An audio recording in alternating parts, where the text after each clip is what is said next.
इतने नंबर बढ़ा दिए, इतने नंबर घटा दिए। 30 शिफ्ट वालों के तो 24 25 नंबर बढ़ गए। अगर है ना तुक्का मार मार के या फिर 2-4 क्वेश्चन करके भी उसके 40-50 नंबर हो गए ना, उसके डायरेक्ट नंबर जाएंगे, आप देख लेना 100 नंबर 110 नंबर, और उसका सिलेक्शन हो जाएगा। और जो बच्चा मेहनत करके 120 नंबर भी लाएगा ना, वो आएगा सीधा 50 पे। देख लेना, ये रियलिटी होगी रिजल्ट डे के दिन। जो बच्चे ने कभी किताब भी नहीं पकड़ी है उसका तो सिलेक्शन हो जाएगा नॉर्मलाइजेशन से, और जो बच्चा दिन रात मेहनत कर रहा है, पढ़ रहा है, पूरे में से पूरे नंबर भी लाएगा, उसका सिलेक्शन नहीं होगा। अगर यही आगे। नमस्कार दोस्तों, इस वीडियो में हम बात करने वाले नॉर्मलाइजेशन के सॉल्यूशन के बारे में, जो कि कोई कोचिंग वाला और कोई इंस्टीट्यूट इसके बारे में बात करना भी नहीं चाह रहा है। सब जने आएंगे उसके बारे में बता देंगे ये नॉर्मलाइजेशन हो गया है, पशु परिचर में इतने नंबर बढ़ा दिए, इतने नंबर घटा दिए। 6ठी शिफ्ट वालों के तो 24 25 नंबर बढ़ गए। गलत हुआ है, बिल्कुल गलत। ये फॉर्मूला जो था अभी वो जो लगाया गया वो है, बट उसका सॉल्यूशन क्या है? सॉल्यूशन के बारे में तो कोई बात कर ही नहीं रहा है। और अगर इसका सॉल्यूशन नहीं होता है तो आप इस बात को आज गांठ बांध लेना, जो आने वाली 4th ग्रेड भर्ती है, जिसके अंदर की 53,500 के करीबन पोस्टें हैं, जो बच्चे ने कभी किताब भी नहीं पकड़ी है उसका तो सिलेक्शन हो जाएगा नॉर्मलाइजेशन से। और जो बच्चा दिन रात मेहनत कर रहा है, पढ़ रहा है, पूरे में से पूरे नंबर भी लाएगा, उसका सिलेक्शन नहीं होगा, अगर यही आगे सेम फॉर्मूला रहा तो। क्योंकि अभी भी आप देख सकते हैं कि 150 नंबर के पेपर में से अगर फर्स्ट शिफ्ट वाला 100 नंबर लेके आता है तो उसके 91 नंबर ही बच रहे हैं। और अगर वही 6ठी शिफ्ट वाला जो बच्चा है, जिसको पूरा पेपर पता है कि यहाँ से ये क्वेश्चन आ रहा है, उसके बाद भी अगर वो बच्चा 100 नंबर लेके आता है तो उसके डायरेक्ट 124 नंबर हो गए।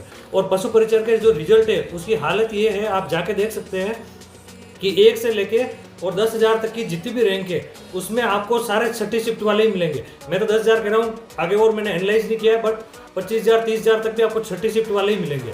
और जो बच्चे हैं जिनके 130 नंबर आ रहे थे, वो बच्चे भी है ना बहुत नीचे रैंक आई है उनकी भी इस नॉर्मलाइजेशन के कारण। तो इसका सॉल्यूशन की कोई बात नहीं कर रहा, सब जने वीडियो बना रहे, व्यूज ले रहे कि है ना ये कर दो, वो कर दो, आंदोलन करो, ये करो। अरे इसका सॉल्यूशन तो बताओ कुछ, कि इसका सॉल्यूशन क्या हो सकता है। तो वही मैं आपके सामने एक सॉल्यूशन रखना चाहता हूँ, जो मेरे दिमाग में ये बात आई थी। अगर ये आगे ये फॉर्मूला और इसको रिवाइज भी करके देख सकते हो जो भी है, बट अभी के लिए मुझे लगा कि इस फॉर्मूला से इसका सॉल्यूशन हो सकता है, तो इसके लिए मैं वीडियो बना रहा हूँ। बाकी आप देख लीजिएगा, आज का दिन है जब इसका 4th ग्रेड का रिजल्ट आएगा, उस दिन आप जरूर देखेंगे और आपको दिखाई भी देगा 120 में से जो बच्चा 50 नंबर भी लाएगा उसका तो हो जाएगा सिलेक्शन, क्योंकि उसके हो जाएंगे 50 के 100 नंबर। क्योंकि इस शिफ्ट में कोई 10-12 लाख नहीं बैठेंगे, इस शिफ्ट में करोड़ों फॉर्म भी जा सकते हैं। और इस शिफ्ट में इस एग्जाम में लगभग आप मान के चलिए कि कम करीबन 30-40 लाख जने तो एग्जाम देंगे ही। 20-25 लाख तो अपने राजस्थान के देंगे, बाकी हर पूरे भारत में बैच चल रहे हैं, वहां से ना 20-20 लाख और आएंगे, वो सब जने एग्जाम देंगे। तो नॉर्मलाइजेशन इतना जबरदस्त होगा इसमें कि जिस बच्चे के अगर है ना तुक्का मार मार के या फिर 2-4 क्वेश्चन करके भी उसके 40-50 नंबर हो गए ना, उसके डायरेक्ट नंबर जाएंगे, आप देख लेना 100 नंबर 110 नंबर, और उसका सिलेक्शन हो जाएगा। और जो बच्चा मेहनत करके 120 नंबर भी लाएगा ना, वो आएगा सीधा 50 पे। देख लेना, ये रियलिटी होगी रिजल्ट डे के दिन। बाकी इसका सॉल्यूशन होना चाहिए, जो मैं इस वीडियो में आपको आगे बताने वाला हूँ। अगर आपको ये वीडियो सही लगता है तो इस वीडियो को शेयर कर देना। बाकी तो पता ही है, नॉर्मलाइजेशन हो गई, ये छोटी भर्तियां हैं जिनमें ज़्यादा बच्चे बैठते हैं उसमें होता है, नहीं तो फिर बड़े ग्रेड एग्जाम की तैयारी करो जिसमें क्या है ना नॉर्मलाइजेशन की झंझट ही नहीं है, तो वहाँ आपका सिलेक्शन हो जाएगा, भले आपकी मेहनत के दम पे। बाकी यहाँ तो मेहनत नहीं चलेगी, नॉर्मलाइजेशन में तो सीधा किस्मत और बाकी से ही सिलेक्शन होगा। ये आज फैक्ट बोल रहा हूँ, नहीं तो जिस दिन 4th ग्रेड का रिजल्ट आएगा उस दिन आप जाके और देख लेना। चलो बात कर लेते हैं आगे वीडियो में जो सोल्यूशन है उसके बारे में।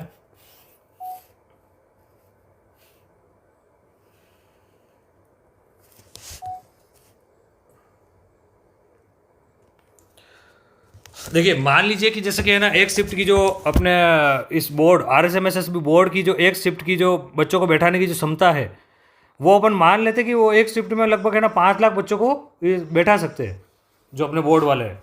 तो अगर मान लीजिए जैसे कि 4th ग्रेड में अपन एक एवरेज मान रहे हैं कि 30 से 50 लाख फॉर्म इसमें आ जाएंगे, लगभग करोड़ तक भी पहुंच सकते हैं, कुछ कहा नहीं जा सकता है, क्योंकि जब तक फॉर्म फिलअप हो रहे हैं तब तक कोई इसके बारे में कुछ नहीं बता सकता कितने फॉर्म आएंगे, क्या है, वो सब फर्जी बात है।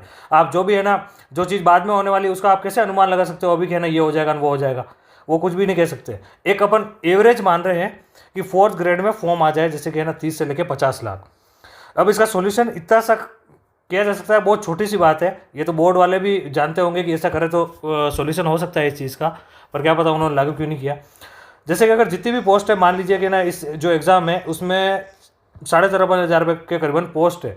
और कितनी शिफ्ट में एग्जाम होगा हमें पता तो चल जाता है ना कि एवरेज, जैसे कि अगर 50 लाख फॉर्म आए तो है ना 5 लाख की कैपेसिटी है, 10 शिफ्ट में तो एग्जाम कराना पड़ेगा, बाकी बच्चों को बैठाओगे कहाँ, जगह ही नहीं है। तो जितनी शिफ्ट में एग्जाम होता है वो हमने यहाँ पे इसमें भाग दिया। तो एक शिफ्ट के लिए जो कैंडिडेट की संख्या आ गई है, लगभग 5,350 पद एक शिफ्ट के लिए आ गए हैं। 5,350 पोस्ट के लिए एक एक शिफ्ट का रिजल्ट निकाल दो। जैसे कि मान लीजिए फर्स्ट शिफ्ट वालों ने एग्ज़ाम दिया, तो वो 5,350 पोस्ट के लिए उनका रिजल्ट निकाल दो, ताकि इससे शिफ्ट 2 का पेपर कैसा भी हो, शिफ्ट 3 का पेपर, 4, 5, 6 इसका पेपर कैसा भी हो, कोई इफेक्ट थोड़ी पड़ेगा क्या। और इसमें नॉर्मलाइजेशन की जरूरत ही नहीं पड़ेगी, कोई ज़रूरत नहीं है, नॉर्मलाइजेशन करने की जरूरत कहाँ आ रही है। और अगर आप बोलते हो कि जैसे अगर है ना किसी छोटे एग्जाम में कम पोस्ट ही होती है तो उसके लिए क्या करेंगे, अरे कम पोस्ट होती है तो वो तो एक शिफ्ट में वैसे ही एग्जाम हो रहा है ना, 2-3 लाख 5 लाख तक की तो RSMSSB बोर्ड की कैपेसिटी है, वो निकाल सकते हैं आराम से। तो उसकी तो बात ही नहीं हो रही यहाँ पे। यहाँ तो बात हो रही है कि जैसे कि जिस एग्जाम में लगभग 20-30 लाख 50 लाख जने बैठ रहे हैं, उस एग्जाम की बात हो रही है। और हर शिफ्ट का अलग अलग रिजल्ट आएगा, हर शिफ्ट की अलग अलग जो रैंक बन जाएगी और अलग अलग मेरिट बन जाएगी। इसमें ना तो नॉर्मलाइजेशन करना पड़ा ना कुछ नहीं, और है ना जैसे एग्जाम हो रहा वैसे ही हो जाएगा। खाली इनको थोड़ी सी मेहनत ये करनी पड़ेगी कि 5,300 पोस्ट को थोड़ा डिवाइड करना पड़ेगा, जो भी कैटेगरी वाइज है, जनरल वगैरह जो भी OBC, उनमें इनको डिवाइड करके और फिर निकालना पड़ेगा। तो ये इसका सोल्यूशन हो सकता है। अगर आपको वीडियो सही लगा है तो इसको शेयर कर देना।